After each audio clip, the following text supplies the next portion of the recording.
കിളിയേ കിളിയേ മണിമണി മേഘത്തോപ്പിൽ ഒരു മലർന്നുള്ളാൻ പോകും അഴകിനഴകേ এ রোহান, অনেকদিন চুরি চামারি করিনি।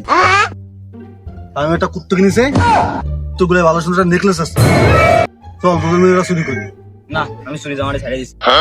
আরে চল, ভালো নেকলেস। আমি ভালো হয়ে গেছি, চুরি চামারি ধরেই না, ধারেই যাই না আমি। এত সুন্দর নেকলেস যদি আমরা দান মারতে পারতাম রে, লাইফটা সেটেল হয়ে যেত। ভাই, এই নেকলেস করেন না, আপনার বন্ধু মকলেসের কথা। মকলেস? ওই যে আপনার বন্ধু মকলেস। ও মকলেস, তাহলে শোন, তখন ছিল শীতকাল, আমি আর মকলেস একটা বট গাছের তলাতে যাচ্ছিলাম। দূরে তাকায় দেখলাম কি যেন একটা জল জল করতেছে। কাছে গেলাম, মনে হলো একটা নেকলেস। মকলেস ওইটা তুললো, দেখলাম কি জোনাকে পোকা, হাতে নিয়ে দেখলাম কি বট পাতা। ভাই, আপনি বারবার সে মকলেস নেকলেস বানাই দিচ্ছে, আপনার সাথে বস করে না ফালতু।